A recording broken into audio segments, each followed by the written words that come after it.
regulatory and legal framework that tilt in favor of cable companies and television programmers at the expense of consumers. This framework, which includes arcane but important benefits such as compulsory copyright licenses, syndicated exclusivity, network duplication, and retransmission consent, was originally developed to help the fledgling industry grow. Today, these benefits, vigorously defended by armies of well-paid lobbyists, are helping sustain the status quo while failing to push the industry to meet modern consumers' evolving demands. Case in point, I am a certifiable sports nut and an ESPN fanatic. Okay. I enjoy just about every sport, and I stay awake many nights in Washington watching games in Arizona that don't end until well after midnight. Although I'd never go without ESPN, the fact is that millions of other viewers have no interest in sports programming. What many of these Americans are beginning to realize is that included in their cable bill is a charge of about $5 a month to carry ESPN. That's an ESPN tax. Yeah, is this the family package for basic cable he's talking about, or the silver, or what is he talking about? Whatever it is, you're paying for something you don't want. So if somebody orders basic cable, which is called the family plan or family package, and they're charging $5 per month for ESPN, and you're not a sports person, then why are you paying $5 for ESPN? Maybe you're a big History Channel and Discovery Channel and Travel Channel fanatic, Food Channel, whatever. You know, what about the channel that shows you live House of Representative activities? What if you don't watch that? Do they have a charge for those too? Oh, I don't think they would ever charge for C-SPAN. Nobody watches Nobody watches it. Oh, all right. MSNBC, if you're a liberal. MSNBC. They used to not carry it. Yeah, they only had CNN. Fox. It was Fox and CNN, right? And now we have, thank God, we have MSNBC with Ed Schultz and Rachel Maddow and the ESPN tax is of about $60 a year. I'm surprised Randy Rhoads is not on MSNBC. Mike Malloy, Randy Rhoads, Sam Cedar. These people aren't going to be on there because they're too truthful. In other words, they're more hard-hitting than Schultz and Maddow. Yeah. But don't they want to go heads on up against Fox News, MSNBC? They want to stay syndicated or local. So what do they? So what do they want? They don't want to like tick off the maybe the sponsors, the corporations. Well, if you go nationwide, you got a better chance of doing that. Oh, so Air America is not necessarily. Air America's dead. Oh, kaput. That's why those people aren't on anymore. Because nobody wanted to pay for it, right? Nobody, like... Liberal radio across our nation, okay, 90% of the radio is conservative. Because they're all a bunch of nuts Clear channel. Because they're all a bunch of nuts out there. So liberal radio doesn't have the fundings because companies won't sponsor it. Corporations, they can't get sponsors, so it stays very local. Well, didn't you tell me a public radio in New York, WLIB, is in severe financial... WBAI. I'm sorry, WBAI. It's in terrible problems. Chaos. It's terrible. Yeah, WBAI is in trouble, yeah. Which is listener sponsored. Right. Yeah. So where do they end up? Probably internet radio. Internet radio. Well, You they're know, trying. They're holding their fundraisers. Mr. Gary Knowles helping them out a lot. Wants to keep them alive. After they screwed over Mr. Gary No in the past? Well, those people who screwed them over aren't there anymore. But unfortunately, the station has lost a lot of listeners because of programming problems. Program They're manager. they're not catering to the proper listeners. They're only catering to certain listeners. Like personal choices of the programmers or whatever. Well, then they should perish. You can't do that. You got to go by what your listeners want. Right. Now, then they should perish, and Gary Knowles should let them perish. And because it's part of their bundle, the only way to avoid it is to cancel their cable subscription entirely. So in other words, you can't take the $5 off. They won't let you. Part of your bundle. Yeah, they give you the bundle, all right. This status quo is fundamentally unfair and wrong. Now, many will say that the government should stay on the sidelines and out of the free market. I'd normally agree, but the truth is, the government already has its thumb on the scale in favor of industry, against the interests of consumers. It's time for that to end. I have introduced the television consumer. Boy, I tell you, you're not going to believe who wrote this article. I have introduced the Television Consumer Freedom Act, which aims to provide consumers with the option to buy only those channels they want to watch. Makes sense? The bill includes... Oh, God. Wait till you learn who wrote this. Lionel? It sends a powerful message to cable and satellite companies such as Cox and DirecTV. The television programmers such as Disney, ABC, and NBC Universal. If you want to continue to enjoy government-afforded regulatory benefits, offer television programming, Americans, and an a la carte approach to programming, rather than the take it or leave it ultimatum we have today. Another provision in the bill seeks to end the practice of sports team owners punishing fans by blacking out home games and don't sell out. It provides that games taking place in publicly financed stadiums can't be blacked out.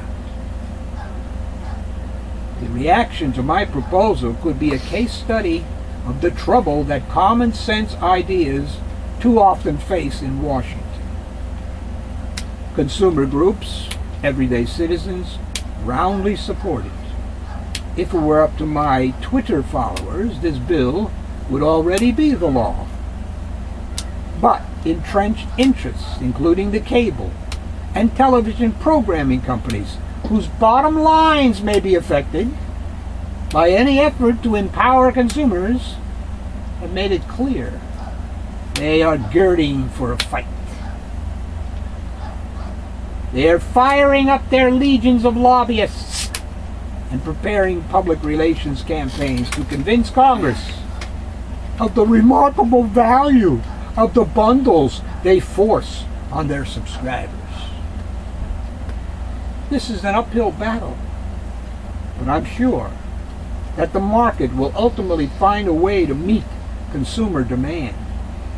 Many industries over the years, from the stagecoach builders, saddle makers, to those who made the 8-track tape and the Sony Walkman, didn't much like the change forced on them by the tide of history.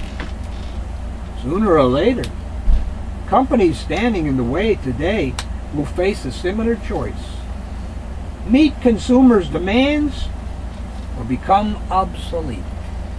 I mean, you know, what cable companies should offer is a custom package across the board, a flat custom package. You don't want ESPN, you might want the Science Channel. You pick and choose what you like. What's wrong with that? When you order a hot dog, don't you tell them what topping you want on a hot dog? Well, pretty soon, if the idea of your Mr. Brayback, or whatever his name was, gets his way...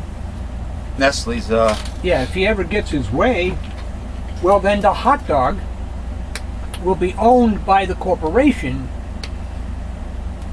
even if you buy it. And the hot it's dog... still theirs, and they will tell you what to have on it and how to eat it. And the hot dog will be, like in mainland China, the hot dog will consist of rat meat.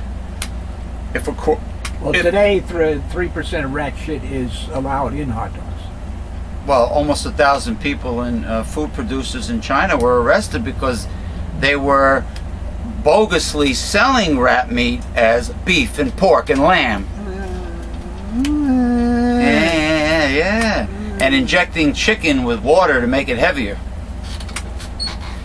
All right, so... There's your capitalism. So, the gentleman who wrote this article... Yes. ...is Mr. Senator John McCain. Really? Yeah, really. John McCain is sounding like a consumer advocate, and he is a Republican. Senator John Who McCain stays up all night to watch sports. That's why he doesn't do his work. That's why you don't get nothing done in Washington. Yeah. He's a Republican, up in years, of course, but aren't many of them. A Republican that is going to bat for the little guy. So, in this one instance. in this one time. Well, he's not really far to the right, John McCain. He has played ball with Democrats on occasion, yeah, sometimes. But to become a Republican in his party to run for president, he had to become a conservative right-wing nut. And look who he put on his ticket. Sarah Palin? Sarah Palin. El Nutso. If you open a dictionary and look under nuts, our picture's there. What about stupid? Stupid and nuts. And nuts. Yeah, there's two pictures of him. Could you imagine Sarah Palin running with Barbara Bachmann? Oh, Michelle Bachmann. Michelle Bachmann, Sarah Palin ticket. They will turn the White House into a witch's coven. No, but I can imagine both of them. And now that you brought up the witch's coven, the three of them, Christine O'Donnell too. I can imagine the three of them in a great porno video. Yeah, you can throw Ann Coulter in there for No, S&M. No, you want to tie her. No, you want to whip and spank her. You want to tie her up, Ann Coulter. She's the worst of the lot. I know, but she just doesn't have that good-looking quality. The good-looking quality. Yeah, it's You know what true. I mean? That's true. Palin and O'Donnell, and even though she's out of the picture, and Bachmann are attractive MILFs. MLF, right? MLF. MILFs. MILF. Even the Democratic candidate for New Jersey Governor, Barbara Buono, was very pretty when she was in school. She's still not she that shows great. pictures of herself. I think her hair could be longer, but... Black and white photos of herself when she was in school. She's very good looking, attractive, you know. But hey, well, John McCain happens to be an Arizona Republican senator, the racist state of Arizona. You know, and their excuse is, we asked the government to help us with the border patrol and the drug cartels and all this, and the government turned their back on us. The Obama administration has deported, I don't know, around 1 million people. Illegal aliens? Since they came into office. And yet, these people over in Arizona and all the places that he's not done anything, according to them. Yeah. As far as illegal immigrants and whatever are concerned. You know, let's get smart and stop being so stupid. If there's 11 million people, illegal immigrants in this country, it's about time we make them legal citizens. Somehow, someway. Let's have the debate. If they're law-abiding and they work, why not make them legal? Yeah. Oh, they want to make them legal maybe in 10 years, and then they want to pay fines. You know, it's that old thing about fining the poor and letting the rich go with the fine. Yeah. Oh, and they love to import the H-1B visa immigrants, so they work cheap. They love that. But the terrorists are still getting into the United States. And they're getting into the United States with low technology. May I remind everybody, the airplanes in 911 were hijacked with box cutters, not F-16s. My friend, they whether it be ceramics or high-grade polymer, but they have razor-sharp knives that you can buy that are not metallic, that are made from some kind of space-age ceramic. Ming Tsai uses it. Ming Tsai. And Chef Ming what was Tsai. the other guy who chops real fast? Martin Yan. They use the ceramic knives. So, is the ceramic knife going to be detected by a metal detector or a body scanner? Well, the TSA head honcho, he was supposed to let knives back on. You got to be kidding me. No. Oh, there's a reassuring thought. You can bring a knife aboard the plane. Yeah. Gee, if the 9/11 culprits had box cutters, why would you allow knives in general? Well, if they don't find it in your underwear when they're groping you, I guess it's okay. Unbelievable. Unbelievable. Unbelievable. Anyway, you think they would allow my shillelagh?